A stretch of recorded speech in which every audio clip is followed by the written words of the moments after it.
Oh, it's so good. Like we had that Korean army stew the other day. Yeah. 부대찌개. 부대찌개. Booty jiggle, baby. It's so good. Do you want to say what's in 부대찌개? 부대찌개, it's like this Korean stew that has anything from like spam to just sausage, and then you put some kimchi in there and green onions.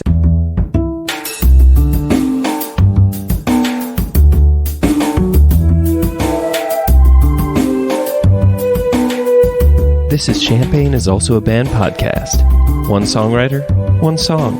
I'm Sven, your host for a journey into the music of Champaign-Urbana. Recorded in the Blue Box studio with a songwriter from the Champaign-Urbana music scene, past or present.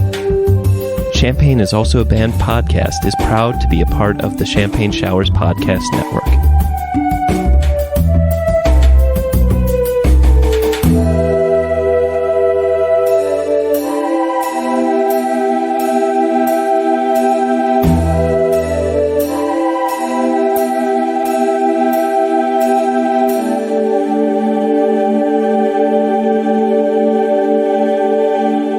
Welcome to Champagne is Also a Band podcast.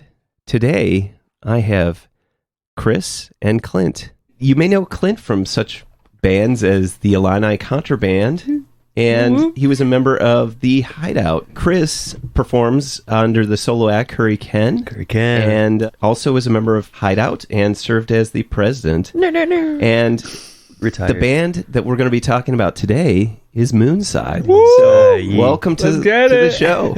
Let me try that one more time. Let me do that, or you could do that. Are you guys again, okay with that? Are you okay with us interrupting? Like no, that? that's fine. All right. Sorry. I mean, it's all the vibe. Whatever the show wants, the show gets. So I'll just try this though for a dry run. Chris and Clint, welcome to the show. Hi, Sven. Hello. Thank you for having us. Yeah. Today we're going to be listening to your song IKKE, which was released as a single. Without further ado, let's listen to the song. Let's do it. Let's do it.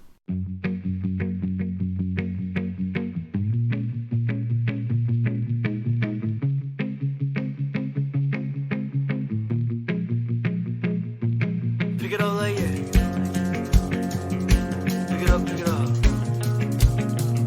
Whoa, whoa, whoa, whoa, yeah, yeah. 1, 2, 1, 2. IKKE. Yeah, right, IKKE. Yeah, okay, back up. Hey, what's up with a salon face? You see everything we do, gonna get that pay and stash that away. In the bank of his freedom, I say, give it up through the weekend and say,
Welcome back. So my first and favorite question to always ask is, what came first? Was it the music or the lyrics? So in this case, it was probably the lyrics. So IKKE has like an interesting backstory. I don't know if it's interesting, but there's like a YouTube beat that has like a MIDI band playing. I think the guitar is the only real instrument, but it was just like from this lo-fi channel at the time. So Kuri Ken, that's how a lot of my solo art is just like I'll find like a beat online or something that I really like, and there's just like music and lyrics come to my head. Typically for me, it's melodies in my head and like the flow or the rhythm of the words. And then the words kind of come to it based on how I feel like during the songwriting process. So then I wrote this whole song with this structure to this like YouTube beat. And then I met Clint through HIDEOUT, formerly known as Hip Hop Collective, or probably still known as, I don't know, there's a name change kind of thing there that's happening. I don't know how we started doing it with IKKE. Like, I think you would come up with a different chord structure like pretty quickly. Yeah, I just remember because it was super cool because I think the origins of that song, a lot of it, and I think with like our band, a lot of it kind of stems from kind of this like revival of music back to U of I, because at that point, like Chris and I, we met through the Hip Hop Collective, and it was still, I think it was the first semester back from during like the pandemic. All the classes were online. It was the only thing that you could see people was in this Hip Hop Collective, and that was super. For me, did we break the rules? No, it was because it was as long as at that time there was only Rudolph, shout out, and like maybe 3 other people, and one of the other people was Chris, and I remember just like that being the only class that you could see people, and that was super big, having like music, like having to play with people. It was like, hey, so Chris has this one song, and then it's like, why don't we try doing live instrumentation on that? I remember I learned it and I sent it, and we put it in like our little group chat, and then people started putting in their own things to it. But I think at the same time, I think then I was just like messing around with some chords, and at that time I was listening to like a lot of Everlong.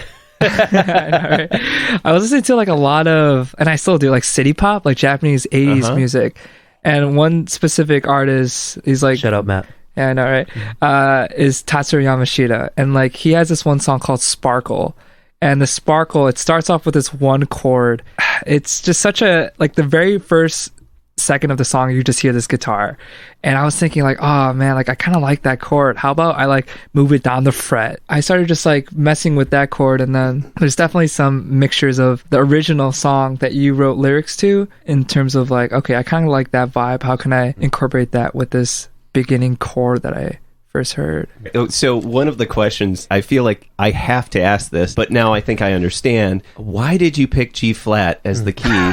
And then when you said you moved it down a fret, I was like, oh, okay, there. I see it. Yeah. Wait, is G flat weird? So my background, no guitar whatsoever. So is that like a weird chord to play? Or it's not a weird chord to play per se, but it's like in that key, if you had a pianist, they would probably be super mad at you because of all the flats in that key. So it's like, it's as I can't remember how many flats, and somebody please at me or something, but I think it's almost as flats as you could have, so about like 7 flats or something. So when you have to read something in G flat, it tends to be a little funky, but since the ear's not used to hearing that key, I think that sometimes that makes it stand out. And I don't know if that's, I try to think of how people use keys to demonstrate kind of an emotional thing, and maybe that change kind of fits with the off-kilter like concept of this song. Well, I'm assuming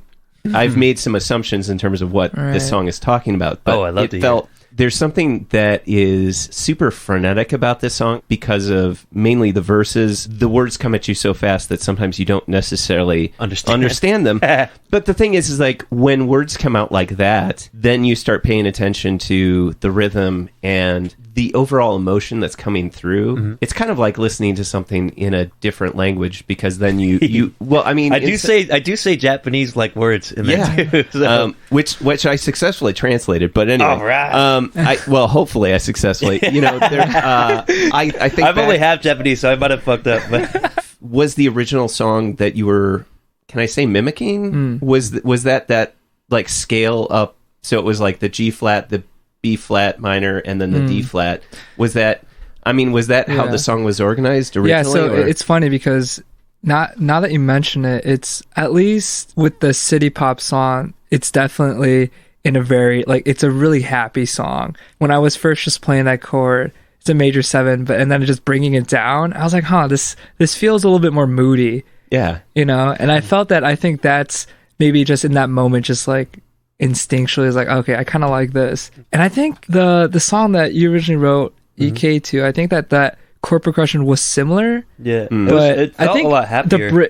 It was a lot happier, I think. Yeah. I think the bridge, remained mostly the same. Yeah, the bridge but like everything else sounds like yours sounds a little bit more darker and a little more angsty, right? Which Especially I think kind of fits. with the arpeggiated guitar in the beginning, because like that is like such an homage to actually both, you know, Everlong, and also the drums, especially like right. Yeah. Huh. I remember Will when that was like one of the first things he did. Yeah, because I remember that moment where Chris and we showed like the rest of the guys. It's like, oh, we had this one song, and then like one of the first thing, Will, our drummer, super talented guy, what he does is like that's sort of like the hi hat, and I was like, yeah. I love how he does the cup.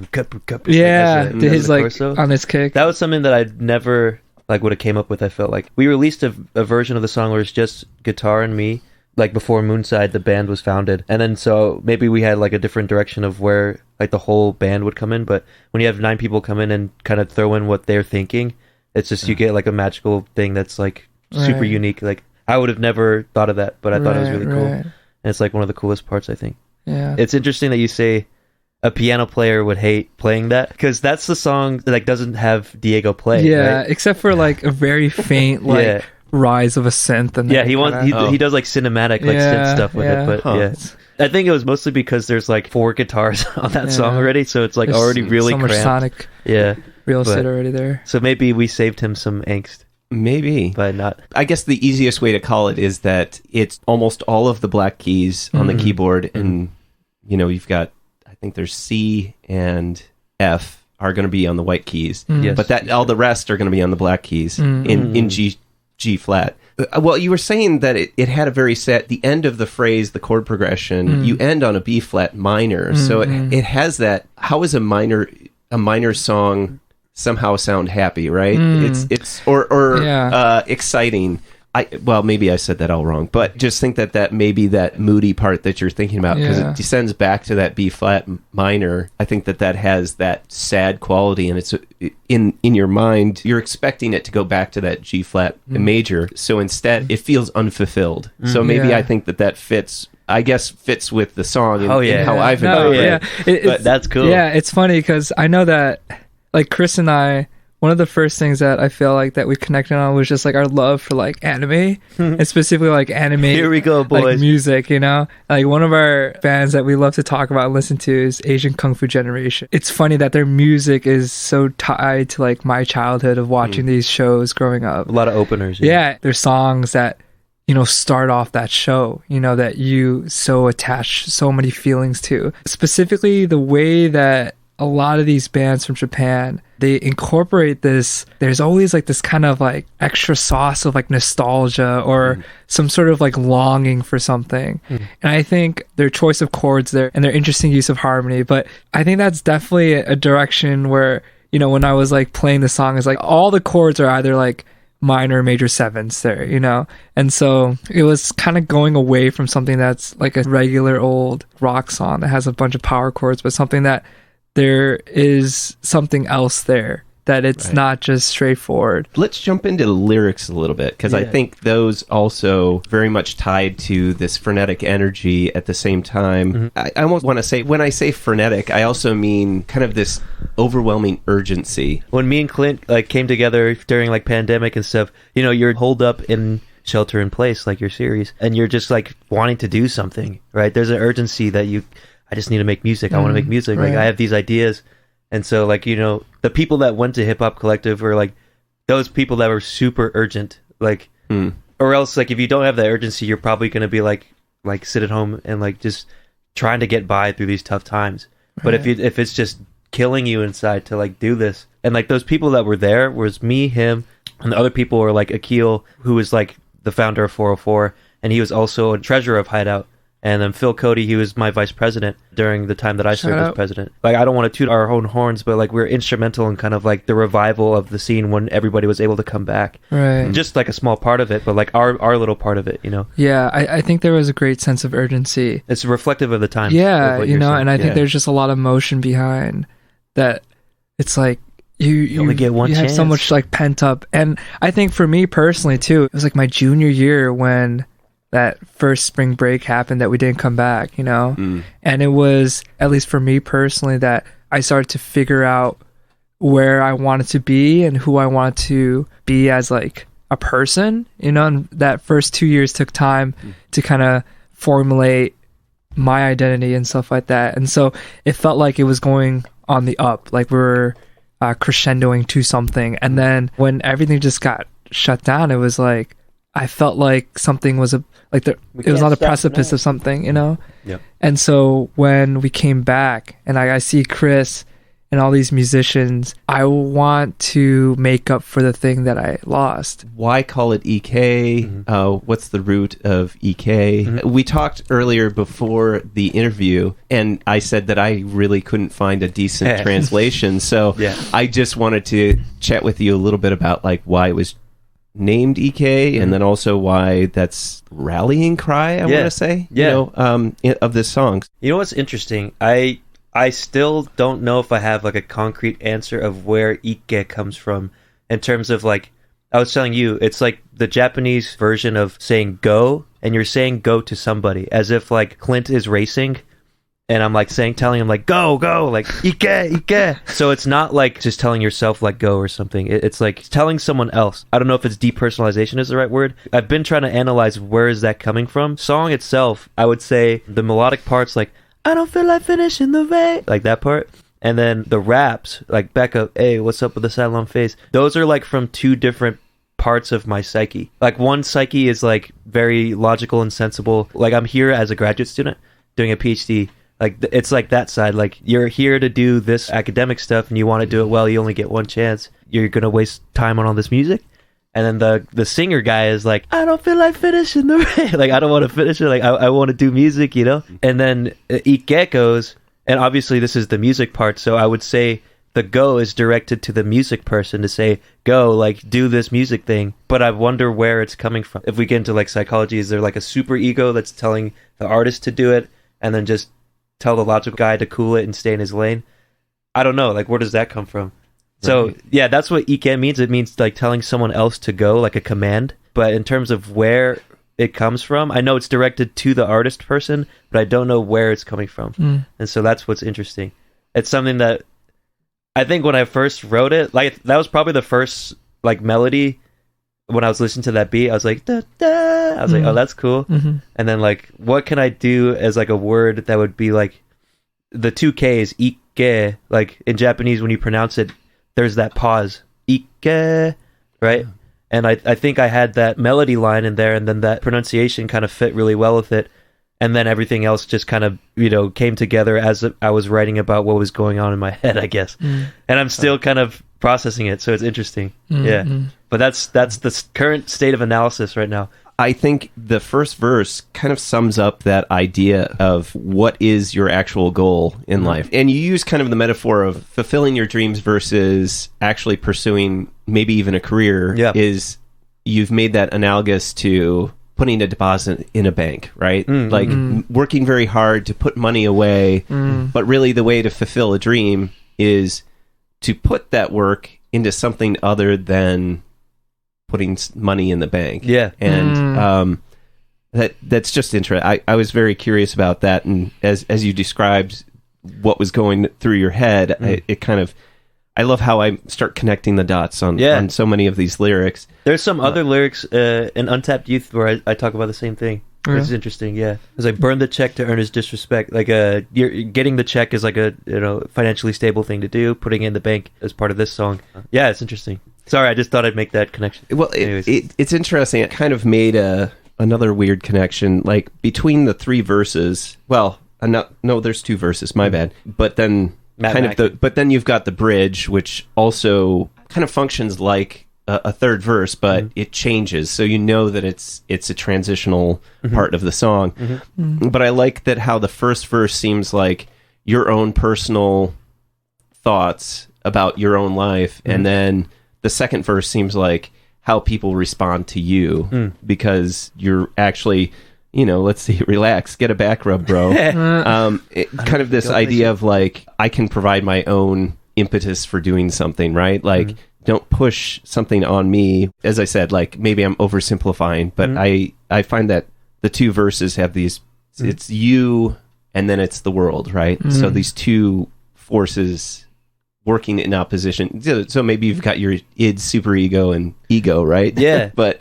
yeah, like the world's kind of expectations on someone, like typically, chasing like a musical dream is like something to somewhat scoff at, like, haha, like that's very unlikely. And we were talking about it too, but there's like a bunch of different avenues and careers just in music where I don't think that's necessarily the case, but like the average consumer of music is going to listen to huge artists, and so that's like what their understanding of what making it as a musician is, when it is unlikely. Like, not everyone could be a Justin Bieber or something, so like that second verse, it kind of has that perspective. I think when I was writing it, it was still from that logical, that's getting his education and stuff, but that's also like formed from society's view on an artist trying to make it. So that is cool.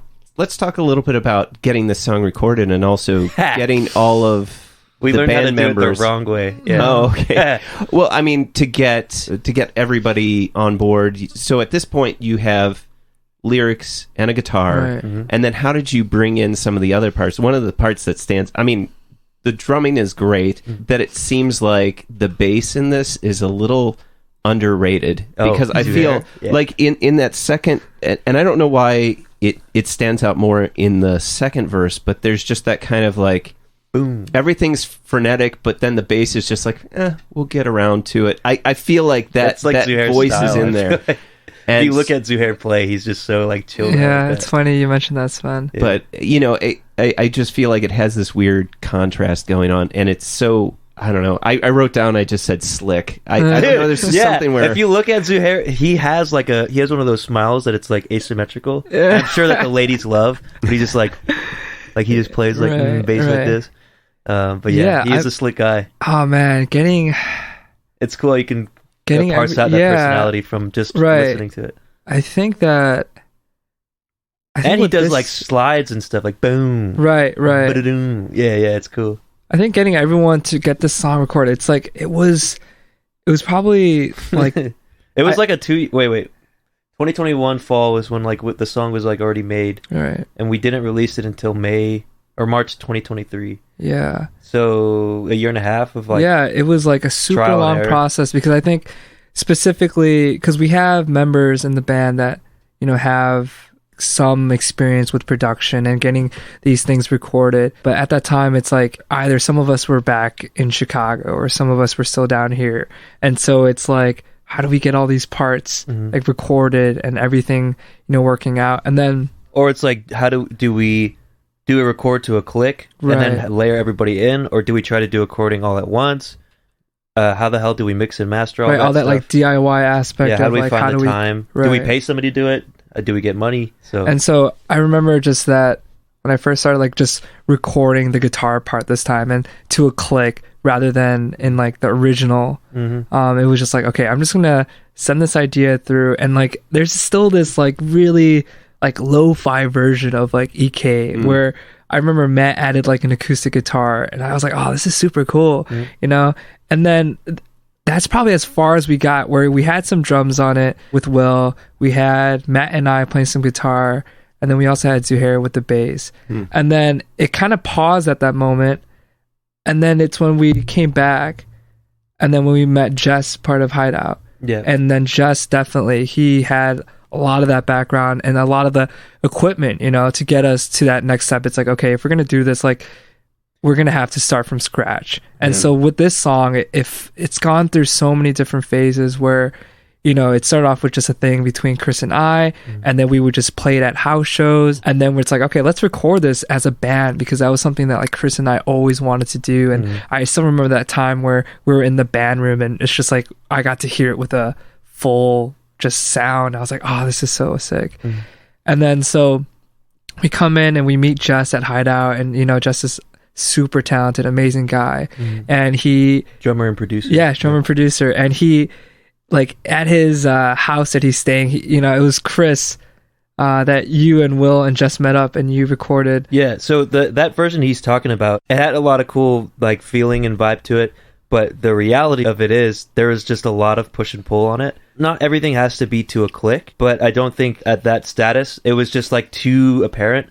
I think I wasn't the only one that thought it. So we're like, okay, like we're missing something. I think the way we built on that one was we had Clint, because he's the rhythm guitar. Right. We had him record to the click as best as possible, but it wasn't to the click. And then we built it up on top of that. But then we're like, it's still kind of pushing and pulling really bad. We might just have to start all over. Will, at the time, he was our drummer that played that IKKE song. He was in Costa Rica, and so like we didn't have anybody to like rebuild on it. So we recruited Jess as part of it because he was a drummer. He was a good friend from Hideout, and he had experience recording different bands, and then like he had a whole different processes that has worked for him and those bands in the past, and we could definitely learn from. So what we decided to do was get Will to record the drums to a click track, and then we would build from there. And so that's what happened. And we started the three drummers.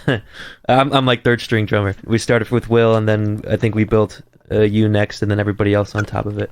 Yeah, so by then it was like, okay, that's when we finally... That was like after a year. Yeah, like finding a like process. Yeah. I think I think that's a thing that's tough. It's like finding a thing that works for you and the people involved in the band. It probably worked because some of us are scattered. Like you're primarily in Chicago, and Will is primarily in Champaign. Right. So it's like, okay, if we get this like to a click, then Clint can listen to this and put it in his DAW to the same click, and then do all the like self-editing and retakes, everything that he needs to do perfectly. Then he can set it into Jess, and then me for like vocals as well, because I'm very particular. I have like my own like mix master chain for the vocals, and get rid of the breaths and like mouth noises and get my favorite takes.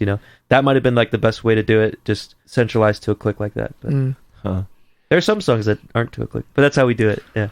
I mean, sometimes breaths are pretty cool in a song. For sure. Yeah. Sometimes I do like vocal chord breaths on like like and I was like, okay, man, like let's cool that one down a little bit. I wrote down that I had to mention this one because there's one part in the song that I didn't necessarily, in reading it, in listening to it, I didn't necessarily understand it exactly. So, right. But the thing is, when that happens, you can also, default back to what is the emotion. Like, you don't necessarily understand it, but you feel it. So I appreciate that, I guess, characteristic of it. And it's the section in the, I'm going to say in the second verse, where it says, so show me your neck, I'll show you a choke. Yeah. And then, Fuza Ken Na. Yeah, Fuza Ken Na. Oh, yeah. And it's very translated that type. to do not be silly. Oh, yeah. You gotta be kidding me. Okay. Yeah. Well, I'm sure that's like the literal. I probably took the literal translation. And then die. I'm curious where that set of lyrics came from.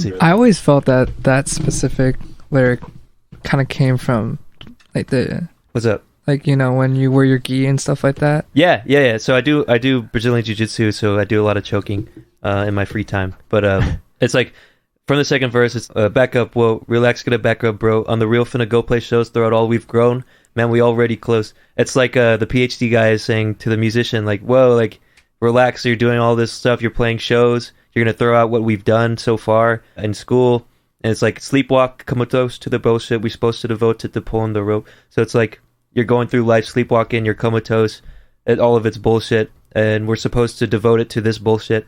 Leading up to the line where you're saying, like, I think the logical guy is saying to the artist guy, or at least this is what the artist guy interprets it as, show me your neck, and, like, I'll show you, like, a choke, like, just like a friendly thing, like, oh, but he's actually, like, gonna choke you out, and, like, you're gonna die. And so the artist kind of picks up on that, like, saying, oh, you're gonna, like, Fusaka na, you gotta be kidding me, like, I'm not gonna show you my neck. And then die is like, you're gonna choke me out if I show you my neck, I'm gonna die, like, that's it. And then you get your way, and then it goes to, I don't feel like it. That's how I've, like, been able to parse it out. Yeah. And I love doing that part live, because I'll be like, so show me a neck, I'll show you a choke. Yeah, right, I like do that doing gesture. that. Yeah. And it's like I like scream it out, and like it goes into the and then die. Like you can scream it out and like just have fun. So I hope I didn't confuse you. I don't know. I think in my mind, I thought of it as kind of a crossroads. Like you're making a choice at that point. And really, if we want to look at dying in a metaphorical way as well, as like you get this weird balance, right? Where it's like either your career dies or your dreams die, right? Yeah. So it's this back and forth. And so I kind of thought, well, the die in that and then die, it wasn't necessarily like you had a choice. You had something's going to die. Yeah. That's the choice, right? It's either the career or the dreams die. Yeah. So that was what my interpretation is, like this, you're kind of fighting yourself in a way. And that's but the in whole the song, end, and it's still happening to this day, by the Right. way. Yeah. that was kind of my emotional interpretation of it. And I think as you describe it, I feel like kind of validated, but I didn't understand the nature of that. You also practice, did you say jujitsu? Jiu-jitsu, yeah. Jiu-jitsu. Of course I'm going to say that wrong. I mean, I've said it before and now I can't say We're jujitsu, not we're not throwing easy words at you, so. But please. I guess the jiu-jitsu detail might not be so important. It might be why I was trying to think if I did jiu-jitsu back in the day. I think I did when we wrote it. Yeah, because I was running around in the gi. Yeah. So that might have been just like accidental, because it's kind of like tying a noose or something. Right. You know, pulling the rope, like pulling the rope that's around the neck. Right. So let me just put it around your neck and I'll show you a choke. It's like, oh, but I'm gonna die if you do that. Right. Like that's why I can't really split the verses. Like I told you before, like, oh, the verses are kind of from the logical guy's point of view, but in that exchange there, it's like back and forth. It's like logical artist guy. Right, yeah. So show me a neck, I'll show you a choke. Right, like you see like one persona in one verse, the second persona in the other. And then sometimes they like intermingle. No, and it's confusing not only for me but for listeners. I think it's worth mentioning too that it's funny, Sven, because we actually recorded like a music video for IKKE really early on. Yeah. Like the whole premise of it was we were doing like a one shot. Yeah. And like Chris, he was fully decked out in like his lab scrubs. It was a clean room bunny suit. Yeah. So that's what I do in my PhD. And so like the whole, that sort of duality, and I think that's exactly that feeling that the song's trying to give out is There's that the artist guy running, I think. Right. Yeah, running away from it. Right. And so, we still have footage of it, but it starts off where, what's that area called? I think it's St. Mary's Road or something. Yeah. And you're familiar? Yeah. Okay. Yeah, we made a joke. It's like, hey, when we make it big, we're going to make it called IKKE Road. Yeah, IKKE Street. Yeah. But it was, we were just like, we're next to like a fence and we found like this gravel alley. And then it's like, the shot starts off with me and I'm just like doing the intro guitar.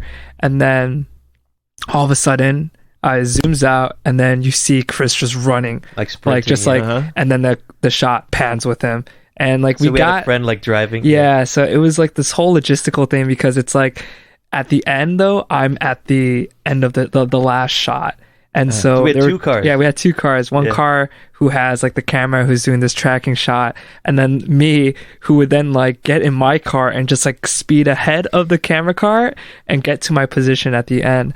And while at the end, there was a guy from my jiu-jitsu gym, right, who I'm wrestling during the guitar solos. Right, yeah. It was interesting. And Chris, what were you doing as you were running? What was I doing? In the very beginning, because you're wearing. I was wearing a gi. Yeah, a jiu-jitsu gi. Before that, with the clean outfit, the clean room. What was I doing besides running? Because there was a moment in that shot where you start taking it off. Yeah. Yeah. I'm taking it off. And I always thought that was super cool to see, is that you see this with motion, you see this action, this physical representation of like you're taking something off. Yeah. And then like I have a backpack on, I throw it off too. Yeah, right. Yeah. So there's a lot of that sort of like different identities that Chris is showing, and that throughout the song that he's starting to strip those things away. And at the end that you see Chris. Yeah. Well, he tires from exhaustion. Yeah, the amount of times that we shot that and just oh my god, I'm so dead. The first one I was dead. Yeah, because I ran way too fast. Yeah, that was. And then like one time I was taking off the clean room suit and I couldn't get it off and I tripped, and then we had to start over. The car just goes away and then we're like, wait, Chris. Yeah. Wait, come back. It was funny. Shout out to Box Out and Weiwa. He's my lab mate, actually. He was helping me shoot that. And anyways, fun times. That sounds. And awesome. Helsed, yeah. Any chance that this will come about, or no? We've used it in promo material for the new one, but for the we haven't. For the Spotify, what's it called, the canvas or the Spotify? Yeah, the Spotify canvas. Yeah, so like when you click on IKKE and you just look at the song, that video that plays, it's like a compilation of like us performing it live here in Champaign-Urbana, but also there's like a clip that is that opening shot of me just sitting, and it was a really beautiful day too, which was pretty cool. But yeah, I think it'd be really nice that someday we could kind of just like at least show that. Yeah, the thing is, I'm supposed to be editing it, but I'm fucking like, there's a lot of other things to focus on, I guess. One of the questions I like to ask is, and I guess I'll start with Clint first. What is your favorite part of the song? I think I like just the beginning, and I really like when the guitar, the arpeggiated guitar comes into. I think it's like really personal to me because I just remember just, picking up my guitar and it's like, okay, what would be like a good rhythm for this? And so that intro part, whenever I hear it, I just think about the whole story of the song, from where I was at that time in my life and then to where we are today, and it started off with just two people. Then, at this point we're like have like 9 members in our band, in different capacities. Not only is it the intro of that song, but it feels like the beginning of like our story as a band. So Chris, what is your favorite part of the song? I love the sing-along parts. So I think it's the pre-choruses and the choruses. Like the, I don't feel like finishing the bag. Like when we play that live, that's when people sing. And it's like such goosebumps. Like, or if like we're at Ryan's birthday party and we put it on and then like people knew the words. Yeah. And they're singing IKKE. Yeah, those moments are super special. It's like, because those moments feel... I think as a performer, that's what I love the most about live shows in general is I love it when you like teach the crowd something, or if they know it, like even better, and they sing along with you. I think that's awesome. Right. It feels everybody's like it's like a collective emotional release. There's like, at least for me, it's like, so whenever I'm playing that song, it's just like I'm feeling so cathartic, releasing all this like tension, and that feeling just gets during those choruses. It's like And of course, my favorite and final question. What's your favorite part of the song, Sven? Well, usually I like. Well, I was no. That's fine. That's fair. I was just going for time here, but sorry. No, usually I do say like my favorite, but honestly, I was going to say the first verse definitely speaks to me in terms of just even if we're going to go from a capitalist viewpoint of life, it's like, why do we work for so many years just to save up money just so we can finally do the thing that we want to do? As somebody who's been working for 23 years at the university, that's certainly not to say that I don't enjoy the work that I do, but it's also like, I know that I can't edit the podcast or work on the podcast when I'm at work. So why, so I appreciate the idea of just questioning that, I guess is what I was thinking. My final question is, why did you pick this song as the song you wanted to talk about today? In terms of like the leaders of the band, I think it starts with us too. It might shift now that base of operations is going to Chicago mostly. Yeah, the whole start of the band was this song, right? Yeah. I'm sure you have an answer too. Yeah, I feel like it's the song that just started everything. It's the song that, first connected me to a lot of these members, specifically Chris. It's got the longest sort of history with all of us, and it's our closer. Yeah, it's our closer. It's definitely the song that I think most of the people in Champaign know, as well too. Yeah. So people in Brazil might know High Tide more, but yeah, IKKE is more familiar. Yeah, it's just got a lot of history, a lot of great memories using that song. Shout out the other band members: William Penny on drums, we got Zuhair Ali on bass, Diego on the Diego Orellana on the cinematic synths, Matt Mack on guitar, Ryan Martin on the second solo on guitar. Yeah, we missing anybody else? Jess on the production. Amazing production. Yeah, Dia for the art. Yeah, Dia for the art. When you're able to sort of have these moments when you could communicate about like something, you find insights about it that up new until connections today, right? I never really thought, like I love Sven like that you pointed out to that specific lyric about the idea about putting like money in a bank, and that's something that a lot of our band members, now that they're getting into this new transition in their life, that they're going to these quote unquote jobs, and that it's this duality that you feel, it's like, do you have to sacrifice one for the other? Right. It makes me think just like a lot of the feelings that I feel, like they're in the song, and it just takes time for you to kind of like break it down and be like, oh yeah, like how like subconsciously these things could come out through music, specifically art, Champagne is also a band podcast is proud to support Jubilee Cafe. Jubilee Cafe is a free weekly meal program at Community United Church of Christ, 805 South 6th Street in Champaign, Illinois. Jubilee Cafe serves a home-cooked meal from 5 to 6:30 each Monday. Their mission is to feed hungry people by cooking healthy, delicious meals and by serving their guests restaurant-style with servers waiting on tables. Jubilee Cafe is open to anyone who cares to eat with them. Because food insecurity among students is so high, they serve students as well as others in and around the Champaign-Urbana community who struggle with hunger. Meals are free to all and will be served each Monday evening, located in the accessible lower level of the building at 6th and Daniel Streets in Champaign. For more information on the meal or how to volunteer, go to the Jubilee Cafe CUCC Facebook page or email them at jubilee.cafe@community-ucc.org. That's jubilee.cafe@community-ucc.org.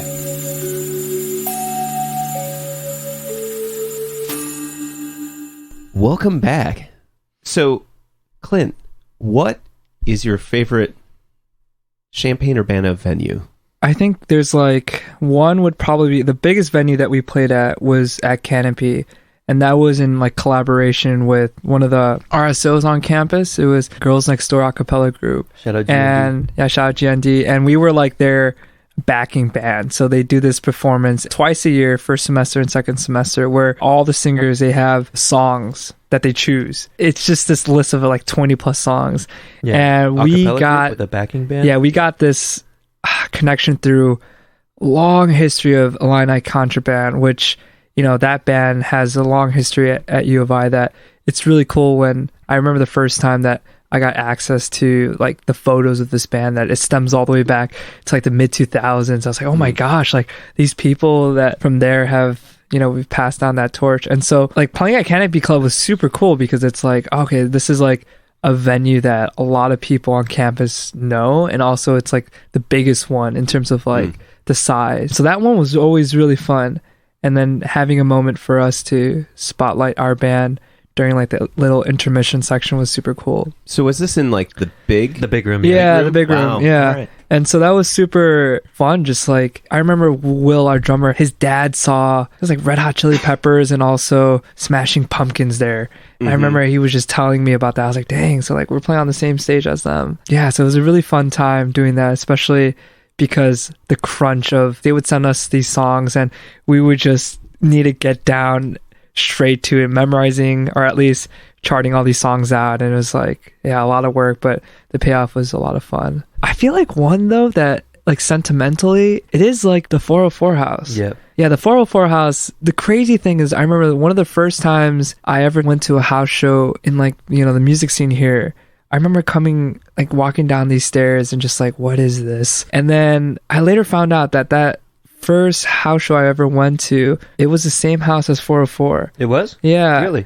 And I was just like, whoa, this is insane. And I remember just thinking like, oh man, this would be super cool to do someday. And so, you know, the 404 house was the very first gig that we had, you know, that was a house show. So that place has a very special place for me. It was like one of the first shows post-COVID too. So there's all the students that wanted to like get out and listen.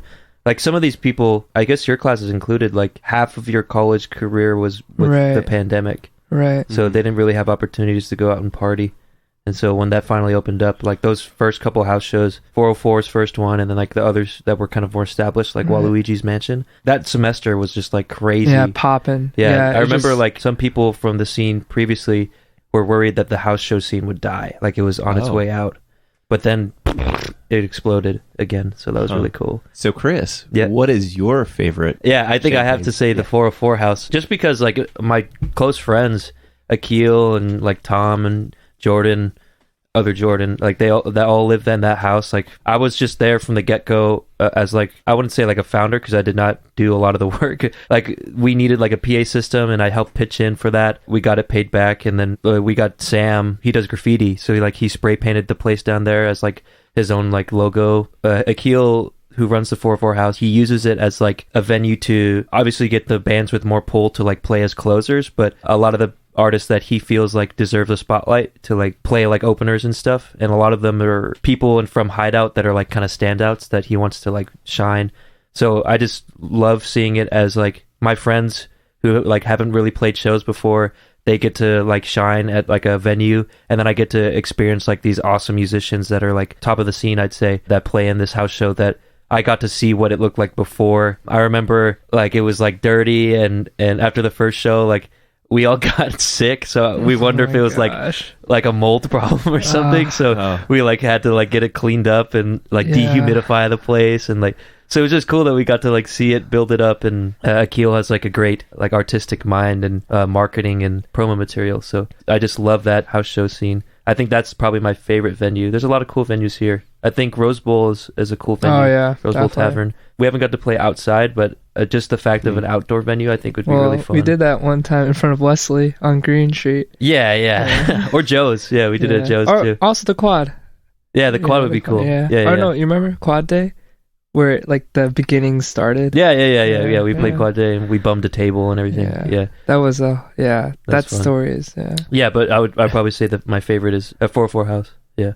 Chris, what do you think makes a good music scene? I guess the music comes first, but like so good music would be great. But then I think something that's very important is community, helping each other out, you know, coordination with the bands, like, oh, we're going to bring like the drum set here, like bring your breakables, and like sharing. I've seen stuff like Waluigi's Mansion's last show, one of the band's guitar E string broke, like the low E string, which is like, I guess, rare. And he's like, I didn't bring a replacement E string, and like one of the other bands like, don't worry bro, you can use my guitar and stuff like that. Also house show venues coordinating with each other, like, hey, we want to have this big show on this weekend, like it's our last show. It might pull the whole scene to there, so like coordinate shows in a way that's best for the venues but also like for the people, like so they don't have to like split the audience basically, which I guess there might be like some politics from time to time, but if everybody was kind of friends with each other, that communication would probably happen more, you know. So it happens sometimes, but yeah, I think community is probably very important to a good scene. How do you see maybe getting, and you know, Clint, you can probably get this question too, is like, how do you see the camp? It's like there's the campus scene, and then there's like the Champaign-Urbana, right? Like towny maybe scene where sometimes they overlap, and when they overlap, it's really amazing. But there always seems to be a gap in between, and you know, so I don't know if the question is in there, but how do you see that working or bridging? How do you? I'm curious. I think I'm mostly on like the campus scene part of it, and maybe I can still make more of an effort, but perhaps my time here is dwindling down, but we'll see. I just wanted to add before I go to there, with community, you also just get cool things that people couldn't do on their own just because they have different specialties. I just wanted to highlight that, like, you have some people that are really good at like throwing shows and maybe mixing, mastering, or making posters or merchandising stuff. And then you have some people that are like, you know, good at other stuff, and you can't have one person that's good at everything. So community would help really there. But in terms of your question of bridging the two, how would it work? I still haven't gone to one of these, but I know they have, at least in the hip hop scene, like they've done like campus versus city, like ciphers in the past.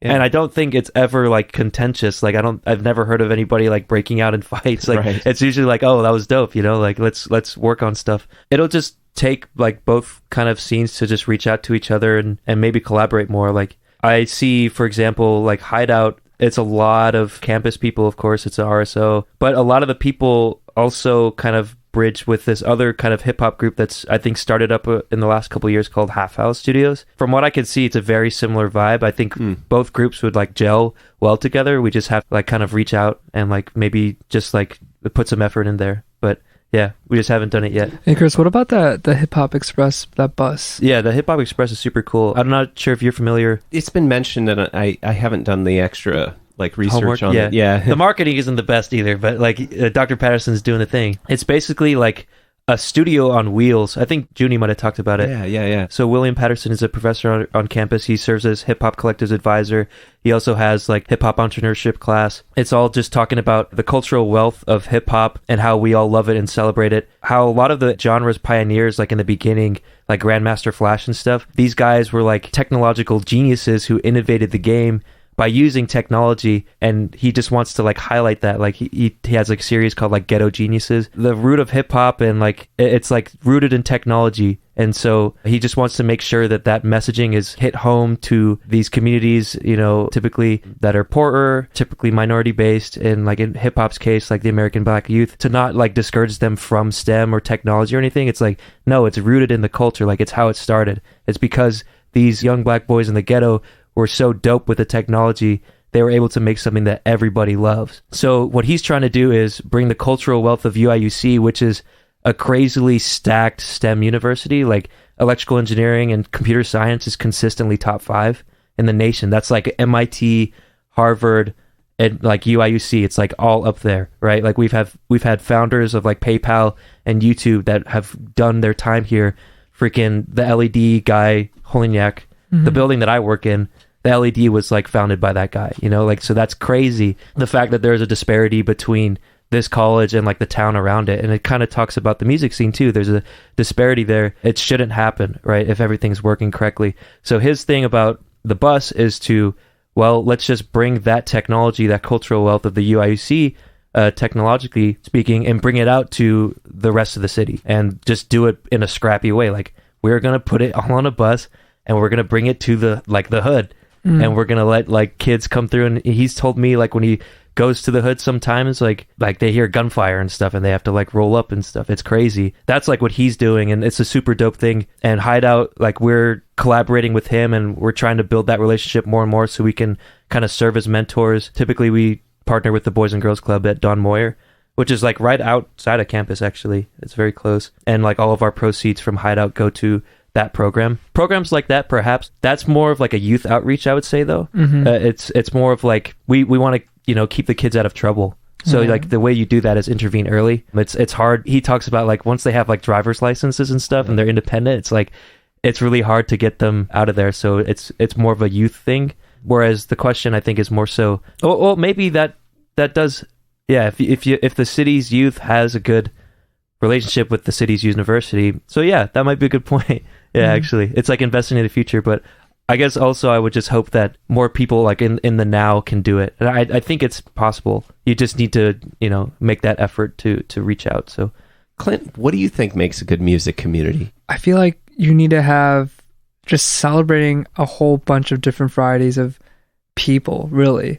You know, I think that's like a huge benefit is that when you have, you know, these different genres being showcased or people that might be doing something that's just a little different. You know, I think because there's always something where if someone sees something, it might connect with them in a level that like they don't usually see it, you know? And so when you have this variety of people, variety of musicians that you see, that sometimes that some of that might strike something deep inside you.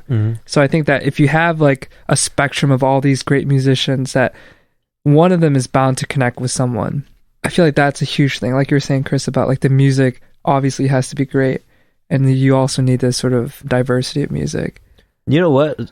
Sorry if I'm interrupting you, but I think it would also be cool. It kind of goes with that is inclusivity. A lot of what I've seen in the house show scene and open mics and stuff is like people encouraging people to just do it. A lot of them are like first time performers. And if you've ever performed before, like sometimes you'll not do very well, but like the best thing that a crowd could do is like cheer for you if you're struggling. Right. You know, instead of like boo you off stage or something if you bomb. Right. So yeah, I think that inclusivity is very important as well. Yeah, and you know, I think that scene, that music scene that, you know, we were talking about is that, you know, you have the local town and then we also have the campus. It's like connecting it. I feel like for our band, the only time that we've, I guess, like reached outside of just the campus was performing at Rose Bowl. You know, I think that was the only time that I saw not just students, you know. And I thought that was a super cool thing because it's like, I think like people forget like there's a town here, you know. It's not just a college, it's not just a university, and like this is people's homes, you know. And like a lot of great perspective from Will, who's from, you know, Tuscola. we've had these long conversations about, how the locals have viewed the university in one light and kind of how it's not always been in the best light, and that there's this sort of disconnect. I don't think it's fair. I don't think it's always the right thing to do when you feel like it's kind of like a siloed oasis that doesn't outreach to other parts, Yeah. And the thing is like getting that communications or the connections is that I think a lot of bands that play in campus that they might not realize that, what are the other venues here? How can you come into contact with people that isn't just, just on college campuses like U of I?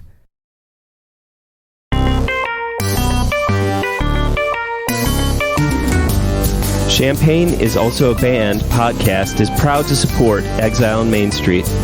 Exile on Main Street, located in the old train station building at 100 North Chestnut Street in downtown Champaign, has been helping to build record collections since 2004.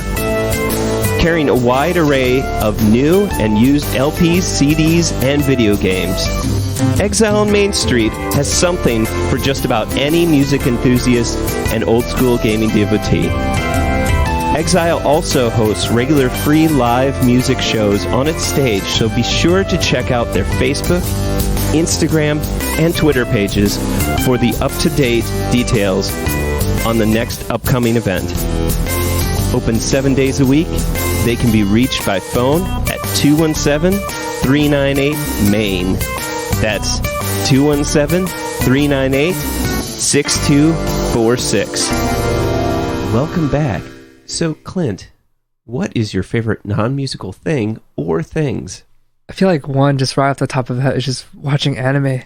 Like watching anime is Shout really out all fun. the weeb. I was kidding. Yeah. I really am into just TV shows and movies. I've always dabbled in the arts, specifically like music, guitar, but also in like filmmaking. I remember in high school I was in a film club and I shot my very first film so bad. Where can we find it? It was on YouTube. Oh yeah, all right. Let's find it. I've always appreciated like the art form, and having a sibling who's in that whole world of television currently, working as an animator in California, that he's introduced me to a lot of great like movies. And when you have a movie that it just speaks to you in a way, the same way that a song might, it just stays with you. And so I love watching movies, and recently I was watching this series on Netflix called Beef, which I really enjoyed. And also one of my favorite directors is straight from Korea, director Bong Joon-ho, who came out with Parasite a couple years ago. But he's someone that his films are just amazing. And Wait, is Parasite the anime? no, the Korean live action, or I guess just drama. Yeah, regular movie. Yeah, regular movie. No wait, animation. but isn't there the anime? There's with an the hand? anime one, yeah. But it's not that. Yeah, Okay, it's a different one. All right. But his ability to just genre bend is just awesome. Yeah. I'm kind of curious. So, how do you feel about when an originally anime turns into a live action? Oh man. I don't know. The only one I can think of off the top of my head, but my anime is limited, is the Cowboy Bebop. Change. And I love Cowboy Bebop. Yeah. Anyway, sorry. It's your opinion, not mine. But I'm just curious how you feel about that. Yeah, I like Bebop over here. I feel like for a really long time that I feel like in my case, whenever I see a live action, it's just like, oh my God, why? Part of it is also because it's just, they never capture the originality of what made it great, all the way from, some people might remember like the Dragon Ball Z live adaptation. Oh yeah. And then to more recent one with like Death Note. And oftentimes it's like, it's just a white person playing this Asian character. And it's like, guys, like why, And then you had something like Cowboy Bebop, the live action one on Netflix, come in, and you have like John Cho playing as Spike. And I'm like, okay, that's good. But then there's still like, it's hard to capture that medium, specifically animation, where you're able to just, anything's possible in the art you're not form. quite limited by the laws of physics. Right. Yeah. There's a mood. There's a certain like feeling of grit to some of those shots in Cowboy Bebop where, while watching like the Netflix show, it didn't have that same feeling, Yeah. And so, my overall feelings about live action, like anime, is just like, man, maybe it can be great, but It mostly might be the technology. Like in general, I don't think there's like a lot of that. Might not be true. I was gonna say like 3D animation, but there's like Disney movies and shit that do that. Like if you're able to get a really good like sense of 3D animation and do all the like crazy shit you could do in 2D animation, and then like port that with CGI or whatever with like actual live action. Examples I can think of is like Paddington's a great movie in my opinion. Like, is that like the bear? Yeah, it's the bear, and it's like the main character is this like computer like generated CGI like bear, but it's like such a great story. And that like there was Tintin a while ago, and in like Japan there's like Lupin, who they made into like a CGI version, and those things like was it good? Yeah, overall it was good. All yeah. right, And so when it comes to just the live action, it's tough. Yeah, because I feel like also with like anime, like they really magnify these things that it's like wow, like it just they just give it like 100%. Yeah. What do they magnify? I mean, just what exactly? I love when I have two guests, they always start to interview each other. I don't know why that is. I want to put them in the hot seat. That's it's like one thing. It's funny though because you have something like the newest Cyberpunk anime that came out on Netflix, and how Cyberpunk, like a lot of that comes from just Blade Runner, and so how like that in that sense started off as like a live action and then an anime adaptation. It's weird that you can see that as a flip flop, but the other way around, it's usually the results aren't as great. Like if it starts off as an anime and then goes into live action. Well, and I also think that some of the conventions that are used in anime, if you tried to do that in live action, you would think that it was the dumbest thing in the world. I'm just trying to picture some of the, I don't know, sometimes they'll show frustration or like surprise or upset or something, and it's like the little teardrop shows up on their forehead or nearby. I can't remember. Yeah. The vein. But I feel like if you were to do that in live action, you'd be like, that's just dumb. Like it wouldn't make sense. So I guess I was just thinking. I never watched, but like when you said that, it made me think of like Scott Pilgrim, for example. Yeah. Like I never got to watch that, so I don't know. I don't have an opinion. I would say that's an exception of like. You think they do it well, like that? Yeah, but they have to be like they can't take themselves seriously though.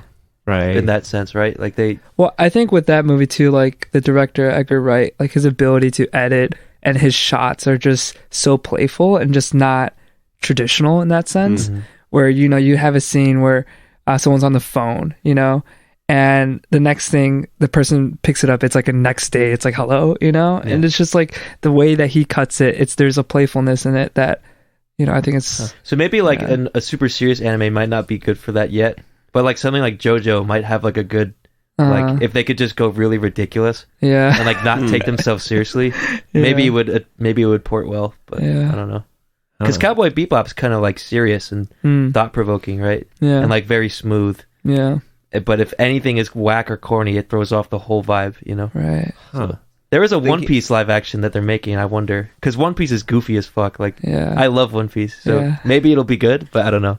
Chris, what is your favorite non-musical thing or things? Oh, man. Chris, what is it? Yeah, I don't know. I guess I'll just stick to things instead of like mushy gushy stuff because I was like, family. But like, probably your family's probably listening to this. So be maybe. Very no, I don't know. Yeah. I'll maybe I'll say a little bit. I do love the aspect of like a family or like friend gathering and like eating. Like meals, oh, it's so good. Like we had that Korean army stew the other day. Yeah, budae-jjigae. Booty jiggle, baby. It's so good. Do you want to say what's in budae-jjigae? Budae-jjigae, it's like this Korean stew that has anything from like spam to just sausage, and then you put some kimchi in there and green onions, and I think like the history of it was originally like when American troops were in Korea that they brought a lot of these like ingredients from the US. And so like what the locals did is like, hey, let's like stew this up into something. People refer to it as like army stew. And so it's a really great, and like the other day we all gathered after a gig, right? Yeah, after our gig, we all gathered at Chris's and we sat at your what's that table called in Japanese? The kotatsu or kutatsu. Yeah. And that's like a wooden table that like is probably yay high, and you like sit on the ground. Like so, like a foot and a half tall is what it seemed like you indicated. So yeah, thank you. We are a podcast. Yeah, that's like a they don't have visuals when I do this, you know. Yeah, no, but yeah, those moments are super special. I like that aspect of life, but also maybe in terms of things that I really like. I know I talk a lot of crap about, or not a lot of crap, but the whole premise of IKKE was like escaping my career. But there are some aspects I really like about my career, like my research. Like the thing I'm dedicating my like engineering part of my life to is brain-computer interfaces. So it's taking reading measurements that are generated from the neurons in your brain, which is like known to pretty much control every part of your body, and like reading them, trying to make sense of them, and then using those signals like control like prosthetics or like computer cursors. And it allows like people that are like paraplegic to hopefully like walk again using an exoskeleton, or maybe even like stimulate their like ghost limbs or something like that. I think that's like super fascinating, even though I trash my my PhD life sometimes. That's why it's kind of like a constant struggle for me, because I there's aspects of the things that I do, of everything that I do, that I love. That's why I'm doing them. It's just like I don't know if there's any perfect job where you're going to be happy doing it, like, you know, or doing every part of it. So yeah, but I guess you could also say that same thing about your dreams, right? Like the things that you aspire for are going to have some really shitty parts too, right? So you got I mean it has everything comes at a cost. There's nothing for free. So I just thought I'd throw in that extra bit, because everything comes at a cost. Yeah, there's like the stuff music that you love. business and the loading, promo unloading, and social media. Yeah, Fuck. Yeah. it's a lot. Like paralleling that with music, there's just like there's so much involved in that. That's why community and having everybody like help out and do their own. Ideally, it'd be like if you have somebody like Jess, for example, who loves mixing and mastering. He loves that shit. I can say for myself, I do not like that shit, right? I love like writing new songs and like new melodies and performances and lyrics. That's like my thing, but he loves production. Right. So hey, if we make some money, like let's pay him, do the stuff that he loves. We're doing what we love, and then we can make a product that we like. So hopefully, if you have somebody who loves social media and video, you know, like let's collaborate. But yeah, Chris and Clint, thank you for being on the show and telling me all about your song IKKE and the Champaign-Urbana music scene and your favorite non-musical things. And I appreciate you coming all the way out here. Some from Chicago, some from right here in Champaign-Urbana, baby. But it's a real pleasure to be able to talk with you today. Thank you, Sven. Thank you for all the Sven. treats. Yeah, this is awesome. Yeah, like all these treats is made it feel like home. Yeah, when you first told us, like, I thought it was just going to be a question, and then you're like, oh, I'm going to have a hard time finding it. And then I come in, and I'm like, oh my God, there's so much PBJs. I love this. Yeah. This is it's fantastic. A whole ass meal.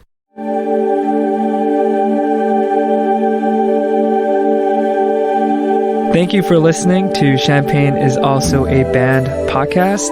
This is Clint from MOONSYDE. And this is Chris from MOONSYDE. Reminding you, great music is out there. Go find it where you live. Right now. Peace.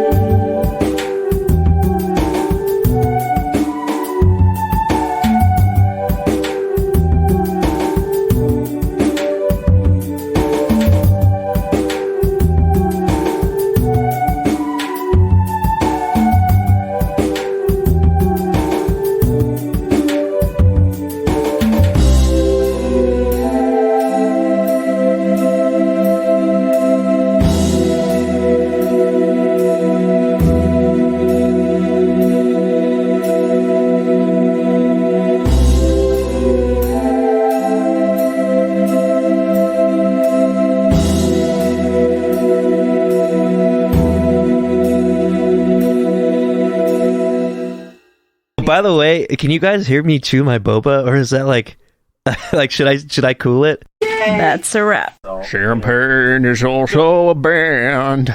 You almost have an NPR voice. It's so good.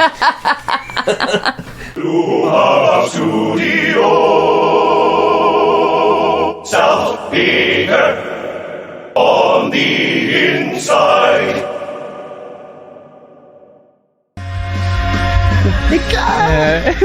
I squeezed my butt cheek so hard for that. Dude,